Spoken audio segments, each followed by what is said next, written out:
성도 여러분 안녕하세요. 정인지 목사입니다. 다들 평안하게 지내고 계신지 모르겠습니다. 얼마 전에 우리 함께 또 만나고 나니까요. 참 좋았습니다. 오랜만에 모두를 뵈니까요. 얼마나 기뻤는지 몰랐습니다. 어찌됐건 참 그렇게 다들 건강하고 잘 살아있는 모습 보니까요. 참 감사하다라는 생각이 들었습니다. 꼬박 1년이 걸린 것 같아요. 어쨌든 모두가 백신도 맞고 이제 나름대로 다 건강한 모습이어서 참 감사했습니다.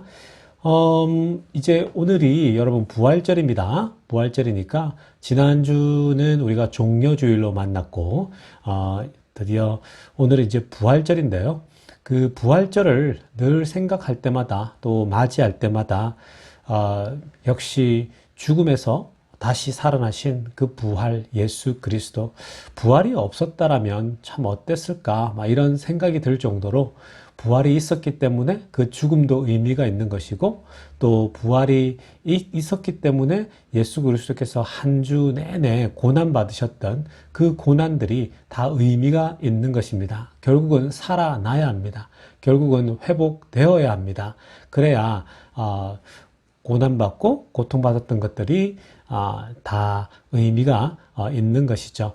어찌됐건 우리가 이렇게 함께 또 부활절을 맞이하는데요. 기쁜 마음으로 오늘도 예배 우리 기도하고 시작하겠습니다.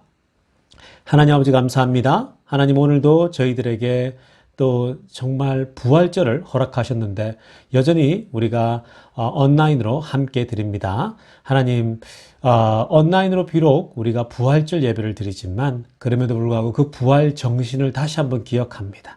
예수께서 순환과 고난을 견디시고 그리고 죽음을 딛고 새롭게 거듭나시고 새롭게 태어나신 우리 예수 그리스도의 부활을 묵상하면서 오늘 우리가 또 말씀을 받들며 예배를 드리며 부활의 정신과 부활의 신앙을 다시 가질 수 있는 우리 모든 우리 비엔드 교인들 다 되게 하여 주시옵소서. 감사를 드리며 우리 주 예수님의 이름으로 기도드리옵나이다.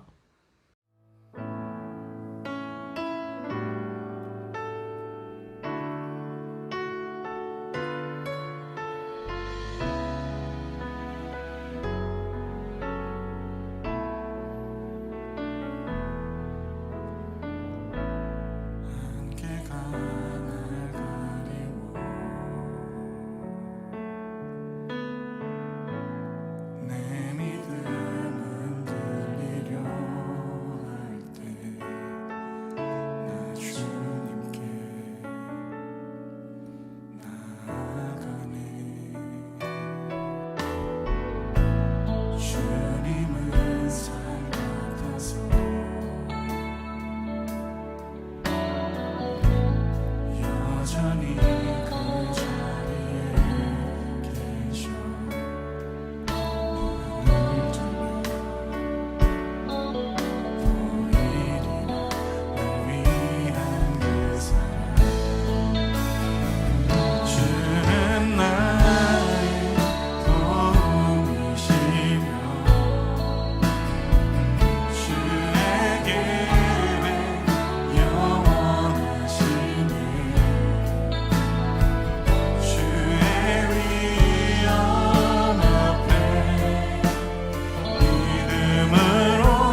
있든지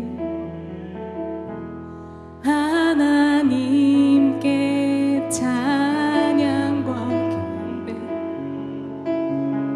하나님의 선하심을 닮아가는 자, 너의 모든 것 창조하신 우리 주님이 너를 자녀 삼으셨네.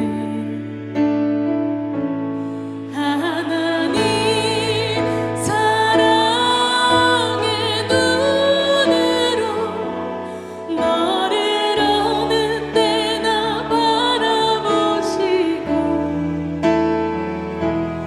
하나님 인자한 귀로서 언제나 너에게 기울이시니 어두움에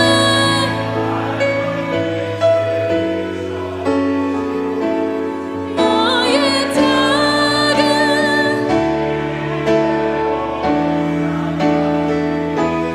너는 어느 곳에 있든지 주를 향하고 주만 바라보지라.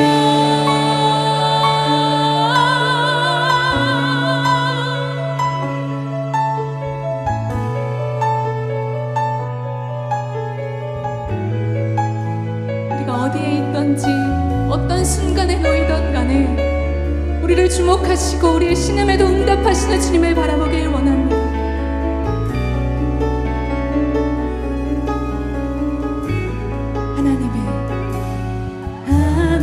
하나님의 사랑을 사모하는 자, 하나님의 영광을 바라보는 자, 너의 모든 것 창조하신 우리 주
나의 눈물이 고이길 원해요.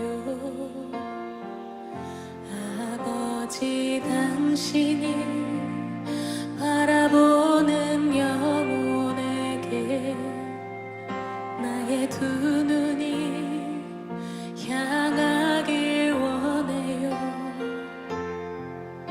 아버지 당신이 울고 있는 어두운 땅에 나의 두 발이 향하길 원해요. 나의 마음이 아버지의 마음 알아. 내 모든 뜻 아버지의 뜻이 될 수 있기를 나의 온 몸이 아버지의 마음 알아. 내 모든 삶 당신의 삶 되기를 아버지 당신의 마음이 있는 곳에 나의 마음이 있기를 원해요. 아버지 당신의 눈물이 고인 곳에 나의 눈물이 고이길 원해요.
주의 나라가 이 땅에 다시 세워지네.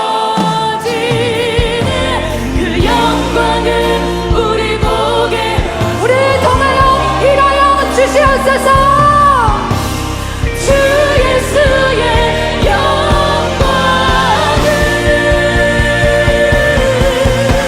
다시 한번 부음을 주소서. 주의 나라가 이 땅에 다시 세워지네. 그 영광을 우리 보게 하소서. 주 예수의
자, 오늘은 부활은 새로운 인격과 성품으로 거듭나는 것이다. 부활은 새로운 인격과 성품으로 거듭나는 것이다. 라는 제목으로 하나님 말씀 전하도록 하겠습니다.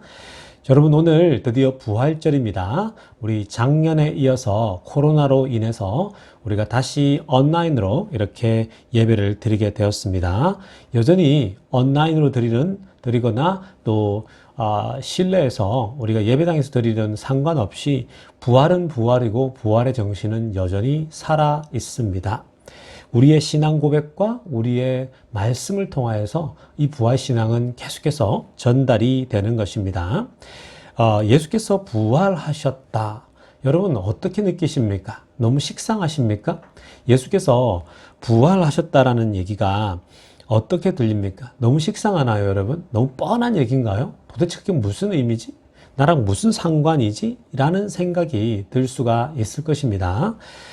그런데 여러분, 사실 부활을 빼면 기독교는 없어요. 기독교는 부활의 종교입니다. 만약에 십자가와 부활을 뗄래야 뗄 수 없지만 만약에 둘을 떼서 기독교는 어떤 종교냐라고 물으면 부활의 신앙, 부활의 종교라고 얘기를 해야 됩니다. 결국은 부활이 있기 때문에 십자가도 의미 있고 부활이 있기 때문에 모든 것이 의미가 있는 거예요. 결국은 다시 살아나는 그 역사가 있어야지 우리 모든 인생에도 새로운 의미가 부여되는 것입니다. 여러분, 이 부활했다라고 하는 것은요, 결국은 우리 기독교인들에게는 복음입니다. 그리고 지혜입니다. 그래서 이 부활에 대해서는요, 정말 많은 책들이 쓰여졌고 많은 신학자들과 교회 지도자들이 이 부활에 대해서 책을 쓸 정도로 엄청난 그 은혜의 통로이기도 합니다. 그래서 여러분, 우리가 예수께서 부활하셨습니다, 진실로 부활하셨습니다 라고 이 고백 있죠. 예수께서 부활하셨습니다, 진실로 부활하셨습니다. 이 표현은요, 초대교회 교인들이 1세기 때 2세기 때 성도들이 모이잖아요, 교회. 항상 이 고백을 했다고 합니다. 성도들끼리 모이잖아요. 초대교회 때 그 힘든 때 예수께서 부활하셨습니다. 진실로 부활하셨습니다. 라고 고백을 한다 합니다. 사실은 박해를 받던 시절 카타콤에 있었잖아요. 지하 감옥, 그죠? 지하에 숨어 있었잖아요, 그죠? 카타콤이라고 하는데 지하 그 카타콤의 공동 묘지거든요. 그 카타콤에 들어가 보면 여러 통로가 미로처럼 되어 있는데 그 안에 무덤들이 있어요, 여러분. 무덤들이 이렇게 공동묘지들이 곳곳에 있거든요. 그리고 살기도 하고 무덤도 있고, 왜냐면 밖으로 못 나오니까 무덤도 그 안으로 지하 공동묘지에다가 예배를 드리면서 장례식을 치르기도 했습니다. 그래서 여러분, 이들이 그렇게 카타콤에서 함께 예배 드릴 때에도 항상 이 인사를 나눴습니다. 예수께서 부활하셨습니다. 진정으로 진실로 부활했다. 이 얘기를 하는 거죠. 사실 그 카타콤 안에는 시체들이 있기도 했습니다. 주검들이 있었다라는 거예요. 죽은 사람들의 시체가 묘지 안에서 이렇게 널려 있지만 그럼에도 불구하고 예수께서 부활하셨다라고 고백한 거예요. 한번 상상해 보십시오, 여러분. 죽은 사람도 있어요. 주변에 시체가 있습니다. 그럼에도 불구하고 성도들이 예배 때 모일 때마다 고백하는 거예요. 예수께서 부활하셨습니다. 진실로 부활하셨습니다. 부활의 신앙이 있었기 때문에 이들은, 그 초대교회 기독교인들은 죽음을 상징하는 시체가 널브러져 있고 지하라고 하는 그 캄캄한 곳에서도 그 부활의 신앙으로 버틸 수 있었던 거예요. 그 고난, 어려움들을 예수께서 부활하셨다고 하는 그 믿음으로 버틸 수 있었던 거죠. 특히나 로마 시대였기 때문에 박해가 있었죠. 핍박이 있었죠. 환난과 핍박을 견딜 수 있었던 배경은 결국은 부활 신앙이었습니다. 부활의 신앙이라고 하는 것은 기독교인들이 가장 중요하게 붙들어야 될 교리이면서 또 내용이면서 복음 그 자체인 겁니다. 그래서 부활 신앙을 우리는 복음이라 그럽니다. 부활 그 자체를 복음이라고 얘기를 하는 거예요. 예수께서 십자가에 죽으시고 부활하셨다. 그 자체가 복음입니다. 사도 바울은 이 부활 신앙을 복음이라고 정의를 내렸습니다. 고린도전서 15장에 보면요, 이렇게 말씀하십니다. 제가 쉬운 번역으로 갖고 왔습니다. 이렇게 얘기합니다. 고린도전서 15장에서 형제 자매 여러분, 내가 여러분에게 전한 복음을 일깨워 드립니다. 여러분은 그 복음을 전해받았으며 또한 그 안에 서 있습니다. 나도 전해받은 중요한 것을 여러분에게 전해드렸습니다. 그것은 곧 그리스도께서 성경대로 우리 죄를 위하여 죽으셨다는 것과 무덤에 묻히셨다는 것과 성경대로 사흘날에 다시 살아나셨다는 것과 게바에서 나타나시고 다음에 12제자에게 나타나셨다고 하는 것입니다. 아멘. 여러분, 지금 여기서 바울이 내가 복음을 전해받았으며 우리는 그 안에 있고 내가 받은 그 복음을 여러분들에게 전해줬대요. 근데 그 복음이 뭐냐? 예수께서 십자가에 죽으시고 묻히시고 그리고 부활하셨다라고 하는 그 사실, 사흘 만에 부활하셨다고 하는 그 사실, 그리고 부활해서 우리들에게 다시 나타났다라고 하는 그 사실을, 그 자체를 복음이라고 합니다. 그래서 여러분, 복음이 간단하게 생각하면 부활했던 그 소식들을 전하면 되는 거예요. 예수께서 십자가에 죽으시고 우리의 죄를 위해서 죽으시고 부활하셨다, 다시 살아나셨다. 그게 복음입니다. 여러분, 그래서 이 복음이라고 하는 것은요, 정말 부활 신앙을 내가 붙잡고 그거대로 살아가면 결국은 우리가 복음을 붙잡고 살아가는 것입니다. 먼저 우리가 살펴볼 것은요, 가장 먼저 살펴볼 것은 이 부활, 정말 이 부활이라고 하는 것은요, 죽을 운명에 그 처해 있는 인간에게 유일한 소망이 바로 부활입니다. 그래서 복음이 되는 거예요. 그 부활의 첫 번째 의미, 그리고 첫 번째 메시지는 다 죽을 수밖에 없는 인생에게 유일한 희망이고 소망이라는 거예요. 그 부활 그 자체가요. 여러분, 부활 소식이 죽은 사람들 혹은 죽을 사람들, 또 죽음을 두려워하는 사람들, 이 세 종류의 사람들에게 정말 모두에게 소망의 빗줄기를 비추어 줍니다. 여러분, 우리가 죽으면 어떻게 되고 또 죽음 후에 나는 다시 살 수 있나? 우리가 인간이라면 모두가 다 죽음에 대해서 두려움이 있어요. 어느 인간들도 이 죽는다라고 하는 것에서 자유로울 사람은 없어요. 여러분, 이번에요, 저희 집사람이 암이 딱 걸리고 나니까 먼저 무슨 생각이 드냐면요, 아내가 죽을 수도 있는가? 이런 생각이 들더라고요. 여러분들 암에 안 걸리셔 보셨죠? 그냥 조금 아파서는 될 게 아니고요. 암에 한번 걸리면 안 되겠지만 걸려보니까 그렇더라고요. 아, 죽음이 바로 앞에 있구나. 여러분, 이게 만만한 게 아니에요. 여러분, 암이라고 하는 것은 사실은 과거에는 거의 다 죽었잖아요. 요즘은 의술이 좋아서 많이 살아나지만 여전히 암은 무서운 질병이에요. 가장 높은 질병이에요. 그러니까 보험에 들면 그 보험에서 여러분, 암 특약, 암은 보장을 해주잖아요. 왜냐하면 암이라고 하는 것은 사람을 굉장히 힘들게 하고 죽음에 이르게 한단 말이에요. 그러니까 다들 죽음에 넘어갔다 오는 거예요. 굉장히 사실은 어려운 시간을 보내는 거죠. 근데 여러분, 누구나가 이 죽음에 대해서 두려워합니다. 건강한 사람도, 특히 아픈 사람은 더욱더 그렇게 하겠죠. 여러분, 그래서 이 죽음이라고 하는 것은요, 사실은 모두에게 두려움이기 때문에 사실 이 부활이라고 하는 것이 복음이 되는 것입니다. 왜냐하면요, 인간이 우리 인생이 죽으면 끝이고 또 우리가 사망, 즉 죽음이라고 하는 것은 인생의 마침표다라고 생각을 하잖아요. 그럼 굉장히 허무해요. 왜냐하면 인생 살아가다가 부모님이 돌아가셨다? 또 옆에 친구가 죽었다 이러면요, 죽음 그 자체가 허무하거든요. 굉장히 공허해져요. 그런데 부활한다라고 생각을 하면요, 죽고 나면 주님께 간다? 하나님께 돌아간다? 죽고 나면 다시 부활한다? 다시 하나님 앞에 살아난다? 라고 생각하면요, 사실은 이 죽음에 대한 두려움이 사라지는 거예요. 죽음에 대한 어떤 무의미하고 공허함이 사라집니다. 왜냐하면 우리는 부모님이 예수 믿고 죽으시면 천국에 가 있잖아요. 마찬가지로 우리도 죽으면 천국에서 부모님도 뵙고 하나님 앞에 굉장히 우리가 아름답게 살아갈 수 있는 것이죠. 그런데 예수를 믿지 않는 사람들에게는요, 죽음이 공포입니다. 죽기까지 싫은 거예요. 그러니까 진시 황제는 평생 살고 싶어서 그 불로초를 찾으러 평생 그 사람을 보내지 않았습니까? 여러분, 누구에게나 죽음이라고 하는 것은요, 두려운 것이에요. 삼성 이건희 회장이 써놓은 글을 보니까요, 돈이 다 무엇이고 뭐 이렇게 써놨더라고요. 자기는 돈은 정말 평생 써도 남을 만큼 돈이 있지만 건강은 어쩔 수가 없구나. 죽음 앞에서 굉장히 공포를 가지고 두려워하는 걸 보았습니다. 여러분, 누구나 죽음에 대해서는 두려워합니다. 무서워합니다. 그런데 예수를 믿는 사람들에게는 죽음이 끝이 아니라는 거예요. 죽음이 마지막이 아니다라는 겁니다. 여러분, 이건 굉장히 중요한 거예요. 굉장히 중요한 기독교 신앙입니다.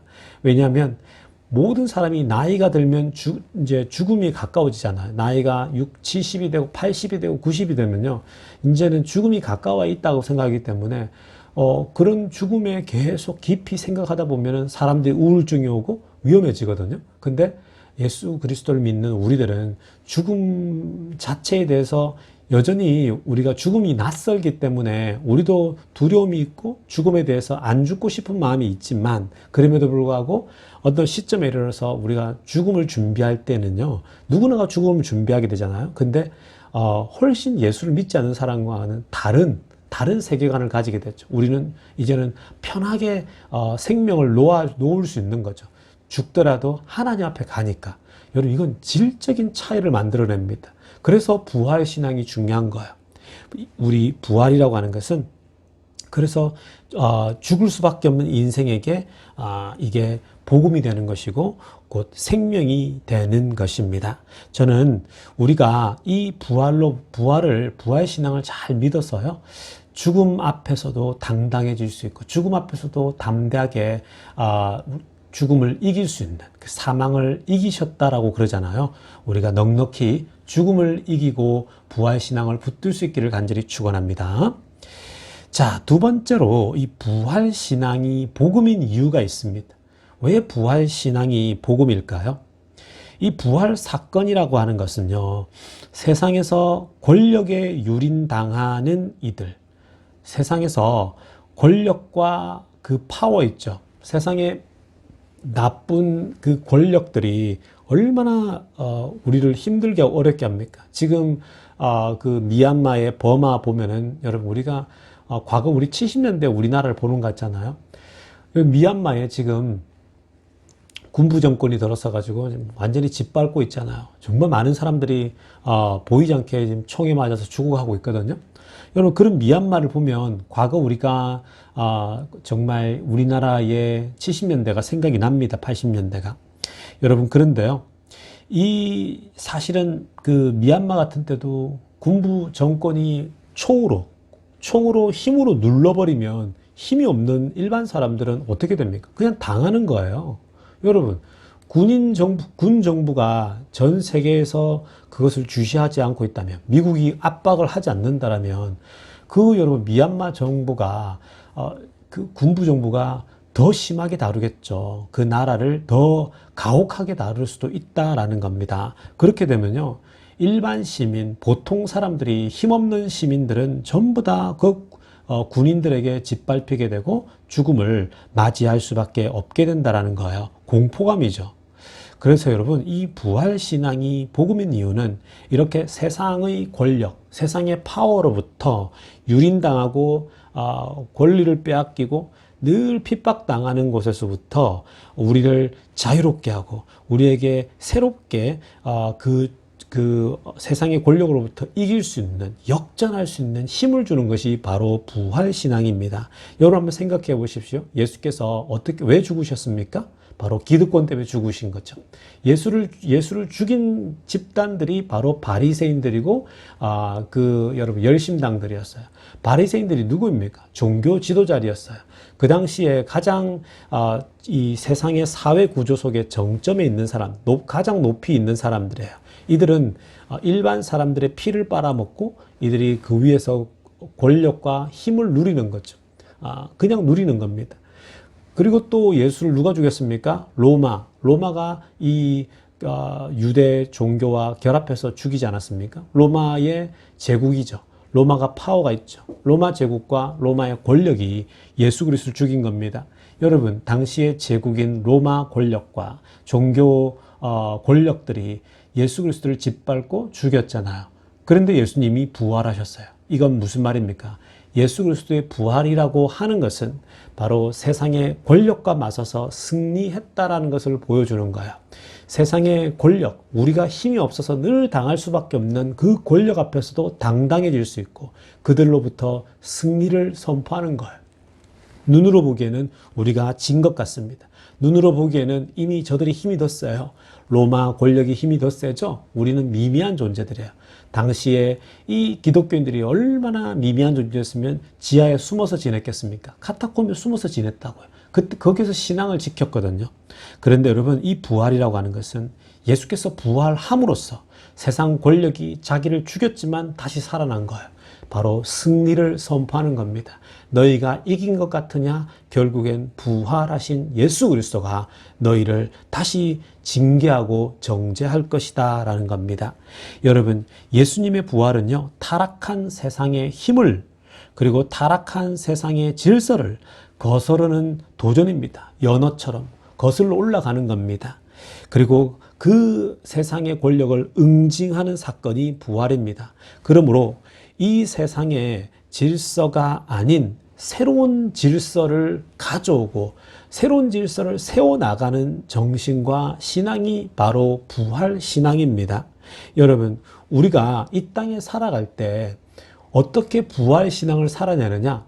마틴 루터킹 같은 목사님 같은 분들이 부활신앙을 산 사람들이에요. 뭐예요? 이 땅에 인종차별이 있었어요. 그 당시에 이미 50년 전에 미국에 얼마나 인종차별이 심했습니까? 특히 백인들이 흑인들을 짓밟았잖아요.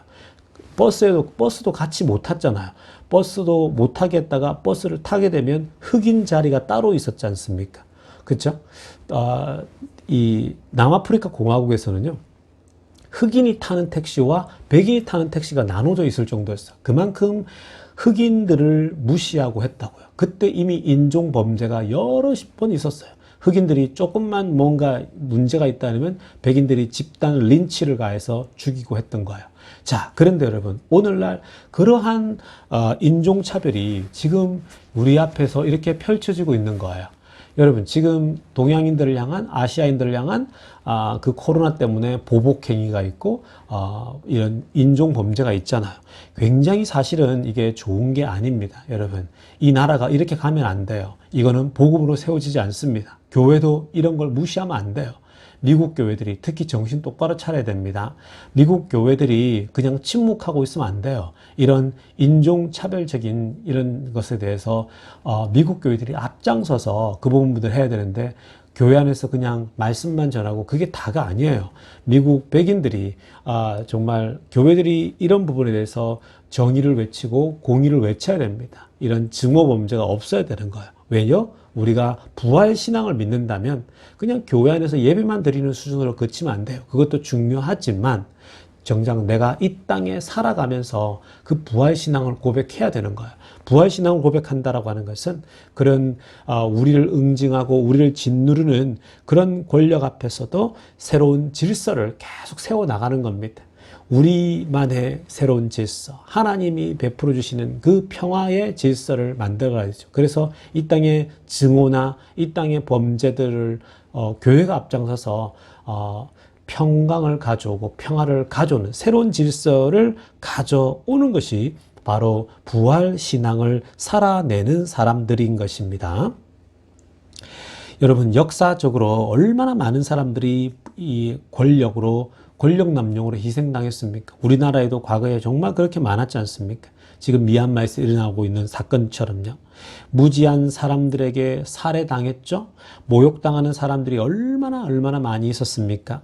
그리고 얼마나 많은 사람들이 정치, 경제적으로 희생당하고 문화적으로 왕따당하고 그렇게 했습니까? 그런데 여러분, 바로 그러한 무질서한 세상에 부활신앙은 새로운 질서를 부여하는 것입니다. 그래서 우리가 있는 거예요. 그래서 우리가 하나님의 사람들이 이 땅에 살아가는 겁니다. 하나님의 사람들이 이 땅에 그런 무질서함 속에 질서를 부여하는 것이 기독교인들의 신앙입니다. 저는 우리 모든 성도님들께서 이러한 부활 신앙을 가지고 우리를 정말 억누르고 이 땅에 잘못되어져가는 이런 사회 풍습들에 대해서도 당당히 맞서서 일어서는 것이 부활 신앙인 것처럼 저는 우리 모든 성도님들이 새로운 질서, 새로운 부활 신앙으로 이 땅을 살아갈 수 있기를 간절히 축원합니다. 자, 마지막으로 살펴볼 것은요. 부활 신앙은 새로운 존재로 다시 태어난다라는 겁니다. 여러분, 부활 신앙이라고 하는 것은 그냥 죽고 나면 천국 간다 이것으로 그치는 게 아니에요. 그게 다가 아닙니다. 부활 신앙이라고 하는 것은 그냥 죽을 때까지 기다리면서 예배 드리며 살아가는 것이 아니고요. 지금 여기에서, 지금 이곳에서 새로운 존재로 희망을 주는 사람으로 예수 그리스도의 성품과 인격을 닮아가는 사람으로 다시 태어나는 것이 바로 부활 신앙을 살아가는 것입니다. 성도 여러분, 우리는 거듭남이라는 말을 쓰잖아요. 거듭남이 무엇입니까? 옛날의 관습, 옛날의 악습, 옛날에 내가 언제나 교만했었는데 이제는 예수를 믿고 다시 부활 신앙이라고 하는 것은 거듭나는 거예요. 그 거듭남이라고 하는 것은 결국은 내가 새로운 그리스도의 성품, 그리스도의 인격을 닮으려고 애쓰는 사람들이에요. 여전히 10년 전이나 20년 전이나 30년 전이나 성품과 인격이 똑같은 거예요. 여전히 사람을 업신여기고 말도 함부로 하고 인격이 엉망이에요. 하나도 변한 게 없어요. 그런 사람들은 교회만 다닐 뿐이지 믿음이 없는 사람들입니다. 정말 부활신앙을 살아가는 사람들이 아닌 거죠. 말만 살아있는 겁니다. 성도 여러분, 정말 우리가 이 부활신앙이라고 하는 것은 다시 거듭나는 것인데 과거의 그 습관으로부터 벗어나는 거예요. 사회를 향한 부활신앙을 외칠 뿐만 아니라 내 개인적으로, 내 개인의 삶, 내 개인의 인격, 내 개인의 인생 자체가 다시 거듭나야 돼요. 나는 삶이 엉망이면서 사회를 향해서 문제가 있다라고 손가락질하는 것만큼 우스운 일이 없죠. 그러니까 교회가 자기들은 제대로 하지 못하면서 사회에게 문제가 있다고 얘기를 합니다. 그러면 욕 들어 먹겠죠. 너나 잘해 이렇게 얘기를 하는 거거든요. 그러니까 사회를 향해 사회의 문제들에 대해서도 새로운 질서를 세워야 하지만 동시에 우리는 부활 신앙, 개인적인 우리의 신앙이 회복되어야 되는 거예요. 우리가 성품들, 옛자를 죽여야 합니다. 여러분 옛자를 죽이셔야 돼요. 옛자가 다시 여전히 있고 고치지 않잖아요. 나 싫어. 나 귀찮아. 내 마음대로 살 거야. 그렇게 되면 여러분들의 자아가 다른 사람들 찔러 죽이는 거예요. 그렇기 때문에 우리는 우리의 옛 자아와 옛 관습을 죽이고 새로운 인격으로 다시 거듭나는 것이 부활신앙이는 것입니다. 저는 우리 모든 성도님들께서 정말 새로운 이 부활신앙을 붙잡았으면 좋겠어요. 성도 여러분, 사실 우리가 운동선수들을 보게 되면요, 운동선수가 이 부활했다라고 하면요 어떤 것입니까? 세상 사람들이 이 부활이라고 한 단어를 쓰거든요. 세상 사람들도 부활이라는 단어를 써요.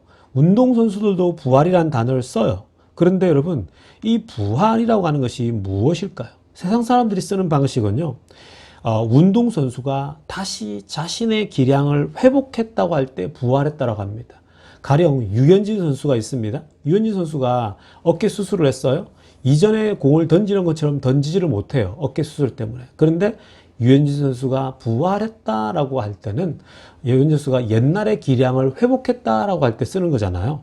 그런데 여러분, 우리가 이 예수 믿지 않는 사람들의 이 부활이라는 개념과요, 우리 믿는 사람들이 사용하는 부활의 의미는 완전히 달라요. 원래의 모습으로 돌아오는 것, 죄악되고 타락한 모습으로 다시 돌아오는 것이 아니에요. 여러분들이 과거에 죄인이었는데 다시 죄인으로 돌아가는 것이 아니고요, 변화된 모습이 부활신앙이에요. 다시 태어나는 변화된 모습으로 다시 변화. 여러분, 변하다는 게, 저도 옛날에 욕을 참 잘했거든요. 근데 예수 믿고 욕이 사라졌죠. 옛날에 말을 함부로 했거든요. 예수 믿고 말을 함부로 하지 않아요. 제가 옛날에 정말 교만했거든요. 근데 예수 믿고 점점 더 바뀌어가요. 겸손해집니다. 사람들에게 정말 나이스하려고 애씁니다. 그게 바로 새로운 그리스도의 성품과 인격으로 계속 거듭나는 거죠. 매일매일 거듭나는 겁니다. 자아를 죽이고. 그러니까 성도 여러분, 부활신앙이란 무엇이냐? 바로 옛 자아를 죽이고 옛 관습을 죽이고 옛 성품과 옛 인격을 죽이고 새로운 성품으로 거듭날 수 있기를 간절히 축원합니다. 기도드리겠습니다. 하나님 아버지 감사합니다. 하나님, 오늘도 우리가 부활신앙을 살펴보았습니다. 부활신앙이란 무엇이냐? 바로 우리가 부활신앙이라고 하는 것은 옛 관습, 옛 자아, 옛 정말 성품과 옛 인격으로 사는 것이 아니라 새로운 인격, 새로운 성품으로 다시 태어나는 것이 부활이라고 말씀하셨습니다. 하나님 아버지, 우리 모든 성도님들이 이 땅을 살아갈 때에 다른 사람에게 손가락질할 것이 아니라 내 개인이 먼저 거듭나서 성품과 새로운 인격으로 다시 태어나는 그런 놀라운 역사가 있게 하여 주시옵소서. 감사를 드리오며 우리 주 예수님의 이름으로 기도드리옵나이다. 자, 우리 이제 중보 기도하는 시간 갖도록 하겠습니다. 오늘은 우리가 부활절이기 때문에 너무 많은 기도보다는요, 부활에 집중해서 먼저 기도할 텐데요. 우리가 먼저 기도할 것은 오늘 말씀 들었던 것처럼 부활이라고 하는 것은 새로운 인격과 새로운 성품으로 거듭나는 것이다. 옛날 스타일대로, 옛날 성격대로, 옛날 관습대로 살아가던 사람이 새롭게 새로운 인격과 성품으로 거듭나는 것이 부활이라고 오늘 말씀드렸는데요. 우리 그렇게 한번 기도했으면 좋겠습니다. 왜 우리가 나이가 들면 뭐 인격이 안 바뀌고 성격이 안 바뀌고 막 그런다 그러잖아요. 안 바뀌는 부분이 있어요. 그러나 여러분, 교만하고 또 말을 함부로 하고 우리가 성품적으로, 인격적으로 굉장히 그 과거로부터 안 좋은 그런 습관들은 다 바꿔내야 됩니다. 우리가 예수께서, 하나님께서 우리들에게 원래 주셨던 그런 우리의 성품, 정말 깨끗한 성품들을 회복해야 됩니다. 그게 부활입니다. 그래서 여러분들 가운데 아직도 내가 교만하고, 아직도 내가 성품이 너무 잘난 척하고, 아직도 내가 굉장히 성격적으로 결함이 많다라는 생각이 든다면 우리가 기도하셨으면 좋겠습니다. 하나님, 내 성품을 바꿔주시옵소서. 내가 이제는 교만을 떨기보다는 겸손한 삶을 살게 해주시옵소서. 내가 말을 함부로 하는 사람이면 이제 입이 무거운 사람이 되게 해주시옵소서.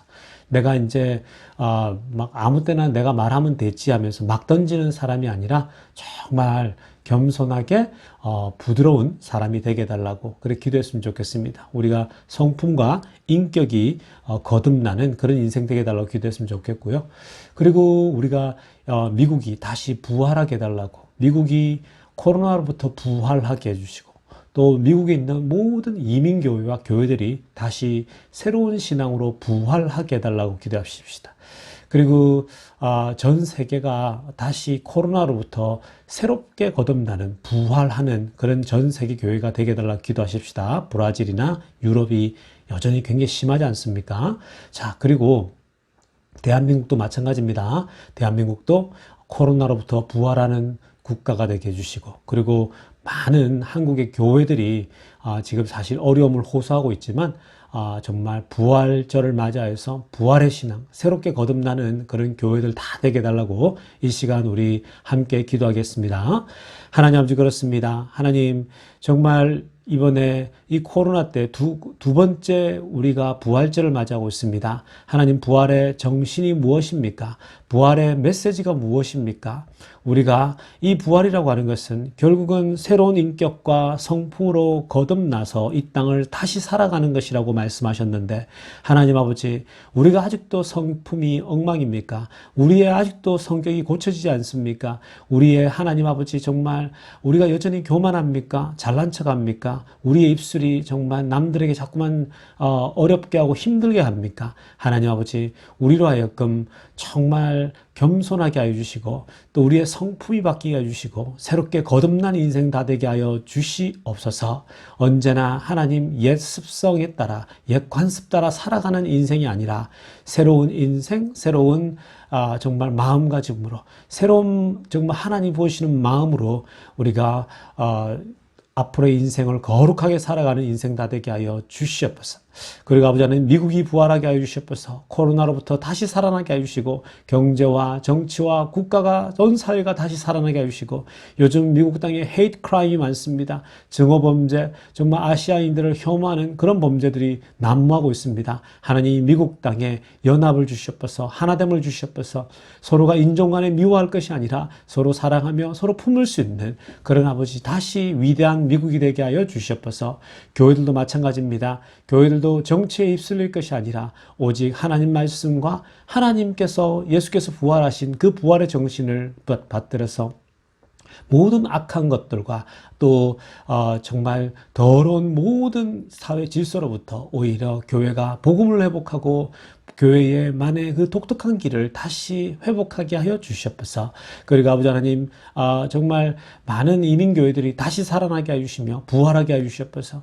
많은 아버지 하나님, 정말 이민교회와 미국교회들이 다 다시 새로운 신앙으로 부활하는 그 은혜 허락하여 주시옵소서. 그리고 대한민국도 마찬가지입니다. 이 나라가 코로나부터 부활하게 하여 주시고, 그리고 이 대한민국의 모든 교회들이 새로운 신앙으로, 새로운 마음으로 다시 부활하게 하여 주시옵소서. 감사를 드리며 우리 주 예수님의 이름으로 기도드리옵나이다. 자, 이제 우리 축도하고 예배 마치도록 하겠습니다. 이제는 우리 구주 예수 그리스도의 은혜와 하나님 아버지의 사랑과 성령의 깊은 충만하심이 오늘도 하나님 말씀을 붙잡고 부활의 정신으로 살아가는 모든 성도들 가운데 나의 옛 습관과 새로운 인격과 새로운 성품으로 다시 거듭나는 모든 성도들 가운데 지금부터 영원토록 함께 있기를 간절히 축원하옵나이다.